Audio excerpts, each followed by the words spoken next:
Hey everyone, it's Angela with scarsandtiaras.com. Alive to Thrive. Wow, 13 weeks.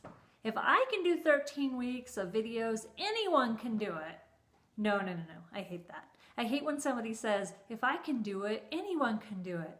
I think it's so discrediting to someone else's journey.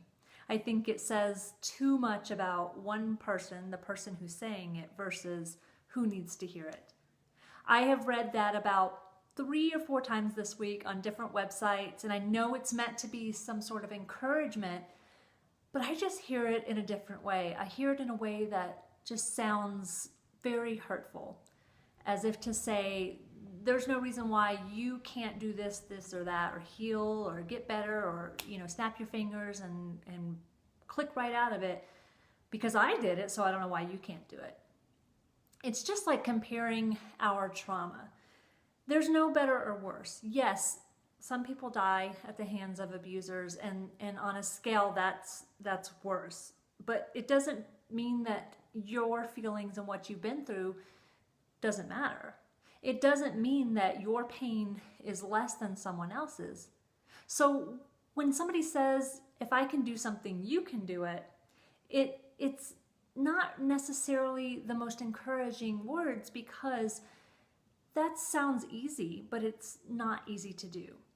A couple of years ago, I was working with a young teen mom, and one of the things she said to me was, how did you do it? How did you choose to be a mom? How did you make it happen? And I thought, oh my goodness, it's easy for me 24, 25 years later to give you this easy, oh, I did it, you can totally do it. She's at the beginning of her journey. I am 25-ish years in at that point in time. And sure, it looks like, wow, you made it. It was so easy. And I think it's easy to be on this side of things sometimes to say, looking back, like, oh, well, yeah, it probably wasn't that hard. We forget that every little step was hard. Now, there are beautiful moments that happen in between, especially with parenting, of course, but it was hard. And it would be really irresponsible for me to have said to that young mom, oh yeah, totally, you should choose parenting because, well, I did it, and my kids came out fine, and I'm fine.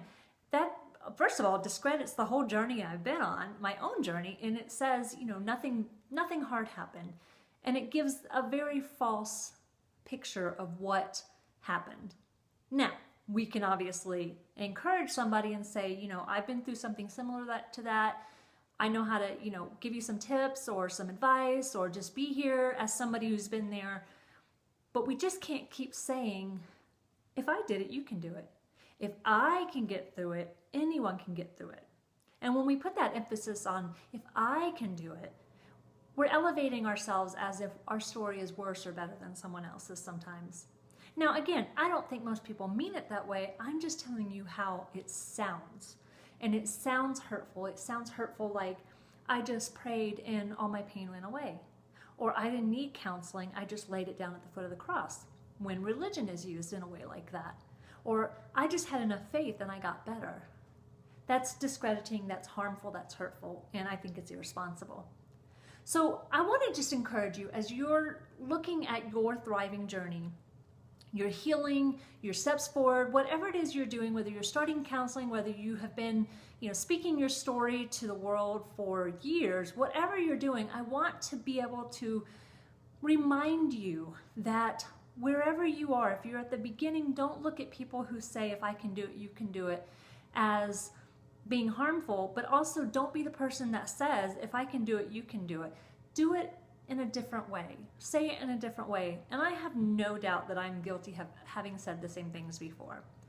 But I want to be more mindful of it, because I know what it sounds like. I know what it sounds like now as I'm in counseling, and I've had a couple of people say to me, oh, well, counseling did wonders for me. If I can heal, you can heal.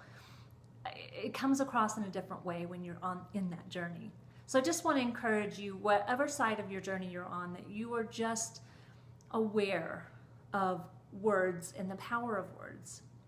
And more than that, I want to encourage you to take some time and really just dig into where you want to go or where you have been. Where you have been, not in a way that you're dwelling in the past, but what you've been through, honor that, acknowledge that you are a warrior and you're amazing, or where you want to go from where you started? What does that look like to you?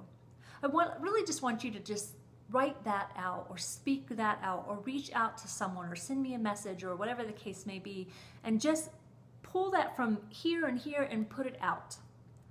I'm Angela at scarsandtiaras.com. I will see you next week, and we are alive to thrive. Let's do this together. Thank you.